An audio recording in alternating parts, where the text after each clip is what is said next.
বন্ধুরা, good evening. সবাই কেমন আছো? আশা করি সবাই ভালো আছো, সুস্থ আছো। আজকে সোনাই গেছে একটা বার্থডে পার্টিতে, ওর কাকিমার বাড়ি, পুচকু সোনার বার্থডেতে। দেখতেই পাচ্ছ বন্ধুরা, সেখানে সোনাই খুব আনন্দ করছে। পুচকু সোনাকে সবাই আশীর্বাদ করো, ও যেন সব সময় ভালো থাকে, সুস্থ থাকে। ভিডিওটা একটু হেজি আসছে, বিকজ একটা পুচকু সোনা ভিডিওর মধ্যে হাত দিয়ে দিয়েছিল, তাই জন্য ভিডিওটা একটু হেজি হেজি এসছে। তো দেখো, এখানে আরেকটা পুচকু সোনা বারবার ক্যান্ডেলটা নেভানোর চেষ্টা করছে, বাট ক্যান্ডেলটা কিছুতেই নিভছে না। যতবার নেভাচ্ছে আবার জ্বলে উঠছে। ও রেগেও যাচ্ছিল, বারবার বিরক্ত হয়ে যাচ্ছে, তাহলে কেন নিভছে না, ক্যান্ডেলটা কেন নিভছে না, ক্যান্ডেল তো ফু দিলেই নিভে যায়। বাট ওকে কি করে বোঝাবো যে কেন নিভছে না। তো সোনাইয়ের আজ ওখানেই খাওয়া দাওয়া করবে, কারণ ওখানেই ওর নিমন্ত্রণও আছে।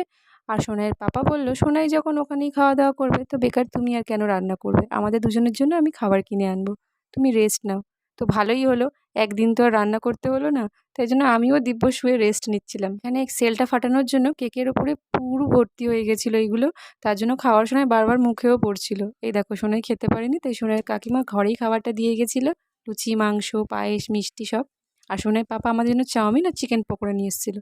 আর সোনাই ওটাই খাবে, বলছে তোমরা লুচিটা খেয়ে নাও, আমি চাউমিন খাবো, কারণ চাউমিন তো ওর ফেভারেট। আর চিকেন পকোড়াটাও খাচ্ছিল, আর বারবার আমাকে দেখাচ্ছিল, মা তোমাকে চাউমিন দেবো না, দেখো আমি খেয়ে নিচ্ছি। তো ঠিক আছে বন্ধুরা, ভিডিওটা এখানেই এন্ড করলাম। ভালো লাগলে সাবস্ক্রাইব করে দিও, লাইক করে